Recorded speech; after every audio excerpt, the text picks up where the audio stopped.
Welcome, welcome. Baruch atah Adonai Eloheinu melech haolam asher kitshanu b'mitzvotav v'tzivanu la'asok b'divrei Torah. I mean, Hi, Ah, David. Hi. oh, good. Okay. Good morning. Hi, welcome. Good to see you, David. I mean, kind of see you, right? Okay. So, picking up from where we left off yesterday. Let's see. All right. So, it's little, what's little? Did the you say? text. The text. Is the text too little? It's smaller than it usually is, I think. I'm surprised. It looks like a pretty decent. Is that better now? Oh, okay. Yeah, that's better. Better, more Yeah. better. Oh, you Now don't it's have to gone be back to what it quiet. Don't was. talk. No, Oh no, well. no, it didn't. Everybody's It's got to nice now. talk. Just don't Okay. talk. Good. Good. Okay. All right. So Vanefin, and we turned Vanisa Hamidbara, and we journeyed towards the wilderness, Derech Yamsuf, by way of the Red Sea. Ka'asher diber Hashem Elai, just as the Lord had spoken to me, Vanasov et Har Seir Yamim Rabim, and we went around Mount Seir for many years. So let's take a look here. Here's the map. So here's Mount Seir, right? And you can see that it was very helpful because this color is their original journey from Egypt, right? And they get to here. Now this looks like Ritma, And and it that, says, by the way, many days. You said yes, years. I know, because sometimes days and years can mean the same thing. There's a place where the word yam can mean for sure a year. So it sounds like it may mean just a period of time. At Okay. any at any rate, it's at this point that they go, this is where they start their 40 years of wandering here. Hmm. Wow. All this around here, okay, and all the way, okay, up here and down here towards the Red Sea here. So obviously they're going towards the Red Sea because this is the Red Sea and this is also the Red Sea. Okay, all this way until they get back here. And Hmm. that's when they're able to then go around, and they have to, you'll see, traverse around Edom, etc., and then they wind up here, Moab. And this is where Moses dies. So this is Mount Hor is where Aaron dies, and Mount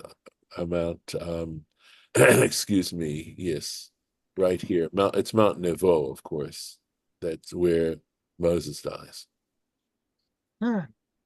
So it's not a bad representation, I guess. All right. So it's nice to have some visualization of it. Let's take a look. There's a Rashi here.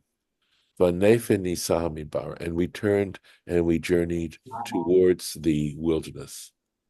Ilu lo chatu, had they not sinned, hayu ovrim derech har seir, they would have passed by way of Mount Seir, lehikanes laaretz, to go on to enter the land, min dromo litzfono, from its south to its north, uvishvil shekilkalu, but because they ruined things, they messed things up. Hafchu letzad hamidbara, they had to turn away or turn around to the midbar, to the side of the wilderness. Shehu ben Yamsuf, which is between Yamsuf, between the Red Sea, excuse me, the Dromo shel Har Seir, and the south of Mount Seir. V'halchu etzel dromo min ha'ma'arav lemizrach, and they then went from its southern point, from the west to the east, derech Yamsuf, by the way of the Red Sea, derech Yetziatam mitzrayim, going the way of their exodus from Egypt, how they'd come up from Egypt, shehu b'miktzua dromit ha'ma'aravit, which is on the southwestern edge. Misham hayu holchim letzad hamizrach, and from there they then went to the eastern side. Vanasov et har seir, we we trying to think of best how to say this, but we went around Mount Seir, Kol Dromo ad Eretz Moav, the entire the southern way. Remember, we saw Mount Seir, that range going from south to north, and we see how they go to the south of it. And I'll see if I can catch it once again for you. Let's see if this is it. It's going to enlarge this. see that. Enlarge it. Okay. So this, I believe he's talking about this, right? So at least that's how he's under this particular map maker is understanding that. All right. So we'll go one more time here. Okay. So let's go here, right?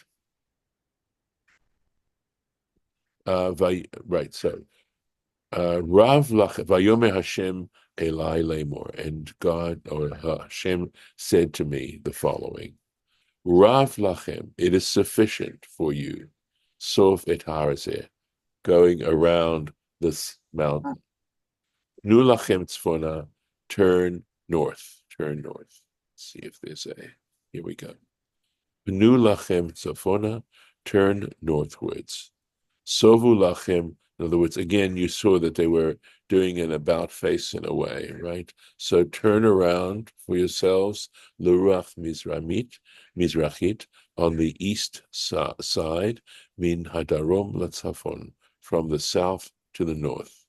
Pnechem Latzafon, their faces towards the north.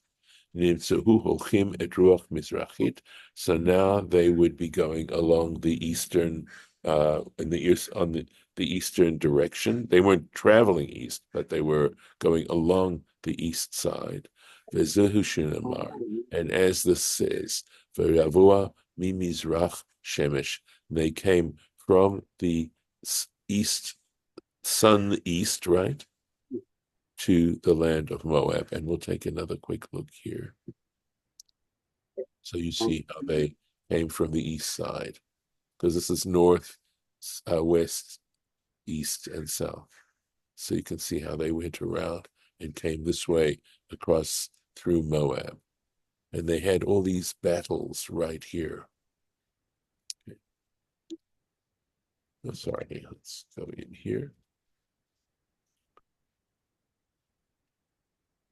Dalit. Excuse me. Ve'et ha'am tzav lemor. And as for the people, make this command them. Atem ovrim, you are crossing bigvul achechem b'nei Esav, on the border of your brother, the children of Esau. Hayoshvim b'Seir, who dwell in Seir. Vayir'u mikem, and they are fearful of you. V'nishmartem ma'od, and you should be very, very careful. V'nishmartem ma'od, you be very careful. Uma hashmira, and what did they have to be very careful of? Al tachkarubam, or al titkarubam, excuse me, al titkarubam. It means, of course, do not wage war with them, right? Do not cause them to, I believe that we could say that it means don't make them even more frightened. Something like that.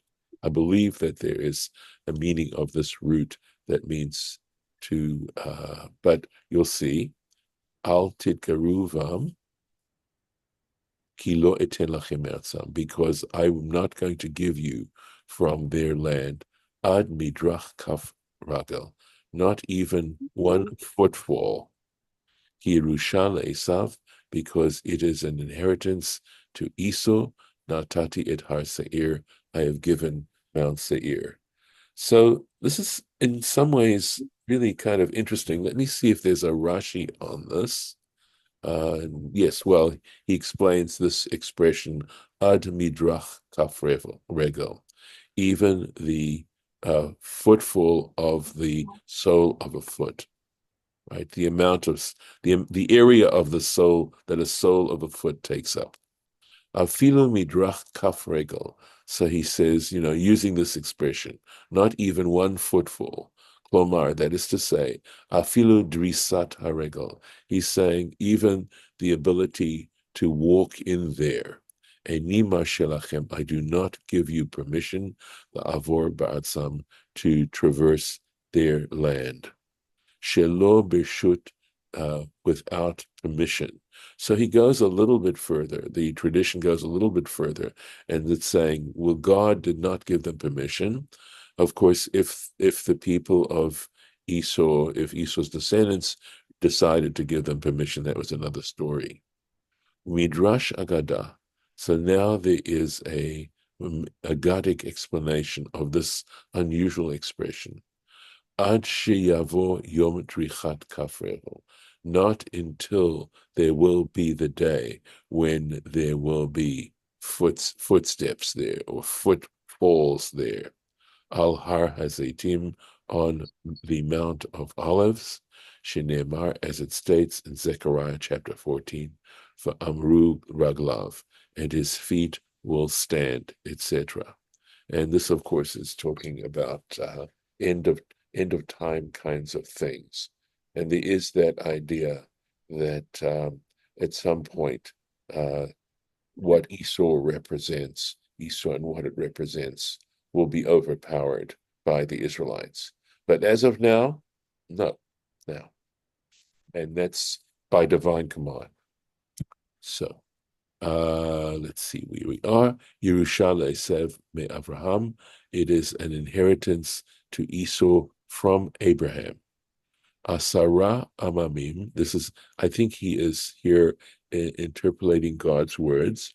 10 nations, natati lo, I have given him. Shiv'a lachem, so 7 to you, Vekini, and the Kenite, the Kenizzite, and the Kadmonites, Haim Ammon, Moav, that represents Ammon and Moav. Seir, and Seir echad mehem le'esav, and Seir is one of them that was being given to Esau, a descendant, obviously, of Abraham.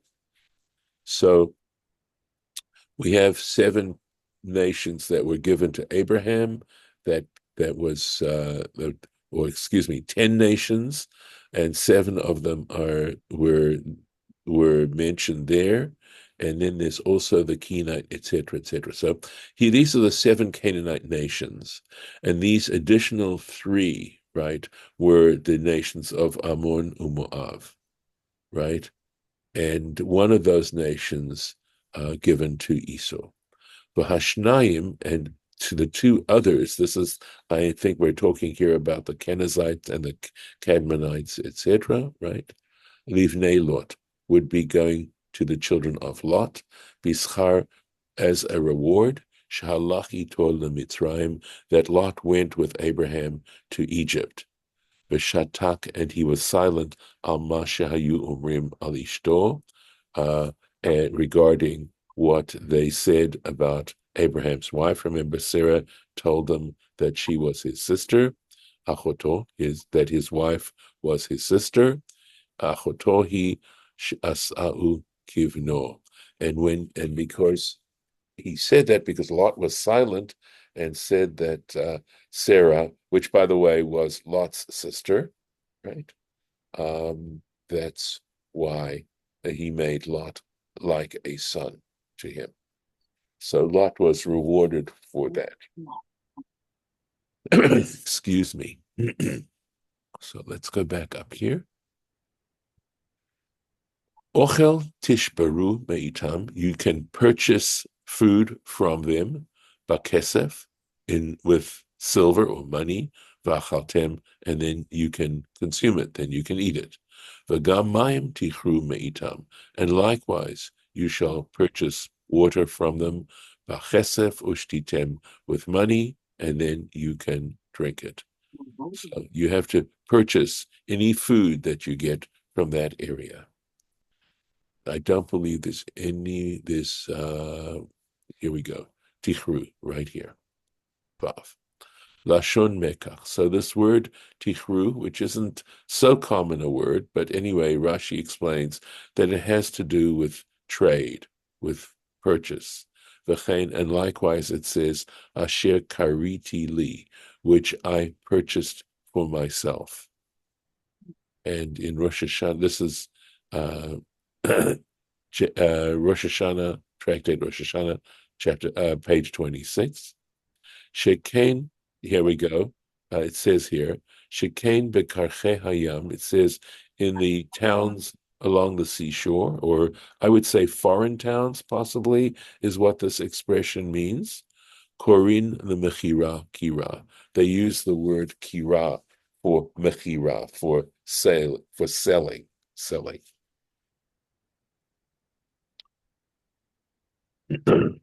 Ki Hashem Elokecha, for the Lord your God, Be'erachacha b'chol ma'aseh yadecha, has blessed you in all the work of your hands.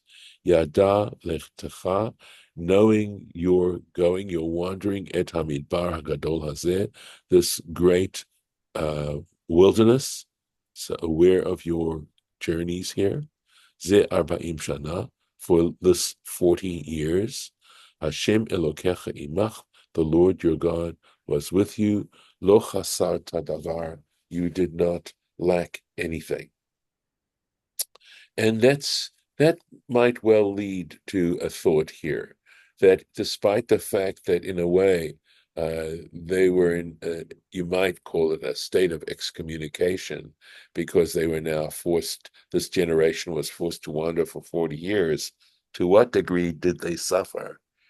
And I remember hearing an interpretation that says that in fact they were a wonderful, those years were not awful years by any means, and that there was a lot of learning and a lot going on in during those 40 years. And this verse would certainly support that. Let me see. I believe we did have a Rashi, right? Ki Hashem Elokecha be'erachacha, for the Lord your God has blessed you. Lefich chach lo tikfu, right? Or other manuscripts have tichapru, right? Et tivato. So do not, for this reason, right? Tichapu, I think, means sort of to be unappreciative, right? And tichapru again has a similar kind of meaning. Do not pretend it doesn't exist. I think that's generally the connotation of what is being said here. Et tovato, his goodness. Lerot to look, to seem ki'ilu atem aniyim, as if you're poor. Don't act as if you're poor when you've been blessed so much, because in a way that's denying, right? That's denying God's goodness to you. Ela haru atzmechem ashirim, but you need to show yourselves as being wealthy. Interesting. Again, these sort of things to ponder a little bit, right? Not to act when you have plenty as if you don't have plenty. That in some ways is a denial of God in some senses. Certainly a display of lack of appreciation. Going on. Let's see here.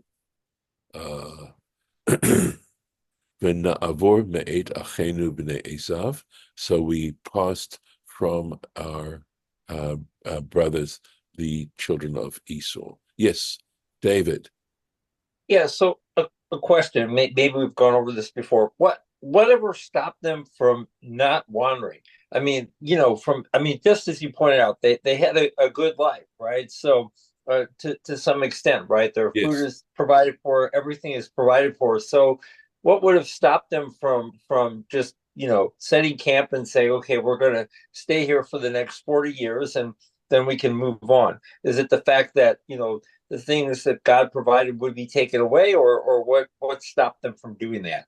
Well, I mean, my thought is that, of course, remember they had the pillar of cloud and the pillar of fire that was leading them. I mean, they knew that they were supposed to be heading, if I'm understanding your question correctly, to the land, to the land of Canaan. They knew they were supposed to go there.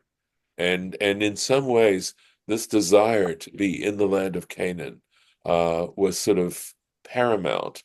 And I would say even now, it's something to think of, not necessarily from a nationalistic point of view, but again, we've discussed this, the geographic location of Jerusalem as being the navel of the world, of those three major continents, and the idea of the divine presence being there and the Jewish people. Remember, they're called at one point before the before the giving of the Ten Commandments, a nation of priests. And in a sense, the way in which the Jewish people was supposed to act was in a way that would bring the divine presence into the world. That's the basis on which we occupy the land of Israel. That we're there not because we have a right to it, but because as children and descendants of Abraham, we can act in this way to bring people an awareness of the divine presence and the degree to which we're all blessed. So if I'm understanding your question correctly, basically that privilege had been removed from them because they weren't going to enter it. But fortunately, their children would.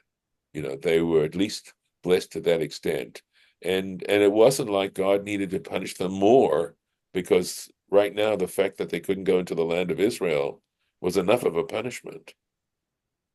So the mission itself is the motivator, right? I mean, the Yes. ultimate expression. Okay, got it. So that's why they just didn't. Okay, makes sense. Right. They knew this wasn't the area that they needed to be. They were there. But remember, we also read at one point that I think was it, if I have this correct, was it 17 or 19 years or something like that, that they spent, I think it could have been 19, forgive my memory, that they spent in one place, that they were Okay. constantly on the move. Got it. Yeah. So, but really, the whole experiment of the release of slavery in Egypt up until the point of building the temple, which is expanded on in the song Dayenu. When we do the song Dayenu, it covers that whole notion of what started with coming out of Egypt and finally building the temple. So, okay, let's see if we can do one. Yeah, we can do. Thank you. Of course. And I hope I answered your question or your concern. Yeah, Okay, absolutely. thanks. Okay. Let's see.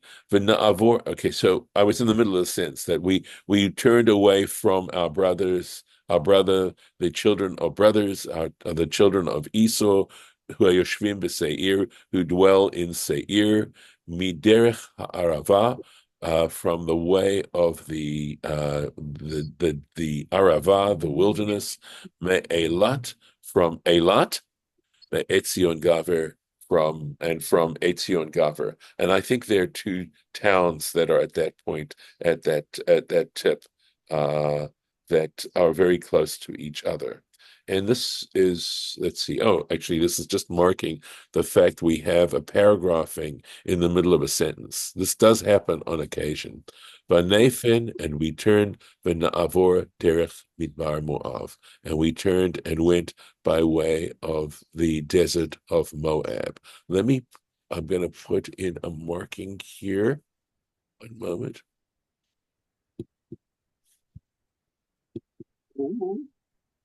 Okay, so that I know where we'll start, God willing, tomorrow. Okay, and let's go back here to the map. So let's see. There's Etzion Gaber right here. And Eilat is also right here too. And now, so what really they're talking about is this, I believe, as they head up towards around Moab. I believe this must be what they're talking about. Okay. All right. So I will go back here, and I've got to stop the share. Okay. So trying to puzzle out the journeys of the Jewish people at this particular time, of the Israelites. So If if Jacob's brother Esau, Yes. the descendants of Esau, why don't they let them people in so they have a shorter cut? I mean, they're relatives of ours. That's you say the world should be with peace. Well, how can the world be with peace when Esau's descendants won't let their own relatives in to take a shortcut? And the same way with Lot's descendants. They're all our relatives. They should be happy that we're there. So Harlan, I believe the Torah itself mentions how the uh, Edomites or the children of Esau were afraid of the Israelites. Why? And we, Why? Because they're okay, relatives. please, we know that fear has its own reasons, okay? And that goes beyond whether you're a relative or you're not. Sometimes you can fear your relatives, and that's just a fact. And the Torah mentions how the children of Esau were in fear because they knew that here this large group of people are on the march, and they clearly were on to wage war ultimately against the Canaanites. And here's Esau that's on the border of the land of Canaan, and they're not sure what the Israelites have in mind. And the truth is that fear is a huge, huge motivating force. And how people react to fear goes right down to one of the most basic, basic emotional reactions we can have, right? If you look at how the Black people have been treated in the United States, if you go down Yeah. deep to the deepest point, it has to do with fear. That white people, some white people, have this gut fear of Black people. It's irrational. It's not a rational thing. It doesn't come from the rational part of the brain.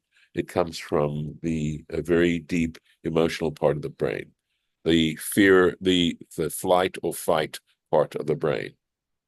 So that's what happens. It's the way in which it's a very, in some ways, it's a basic survival mechanism within the human being.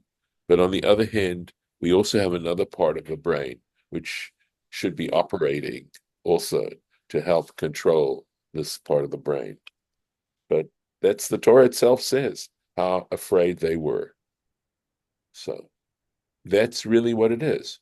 I mean, a lot of anti-Semitism, the basis of anti-Semitism is the fear that the anti-Semites have of Jews. And there's a reason it's called xenophobia, right? Fear of the other. And it's a perceptive way of describing, you know, why people act in this particular way. Yeah.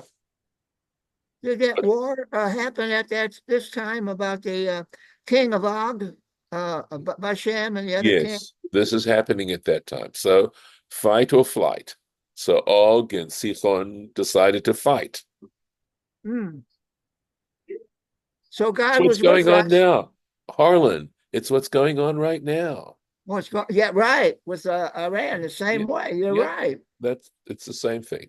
I'm So, so scared of what's going to happen to Israel if Iran does something bad. well, so how does one overcome that? Okay. That's the big conundrum. How do you get past that? I How don't do you know. overcome it? I don't So, know what's going to happen to the people in Tel Aviv or otherwise. well, It scares me. right. I'm going to stop the recording here.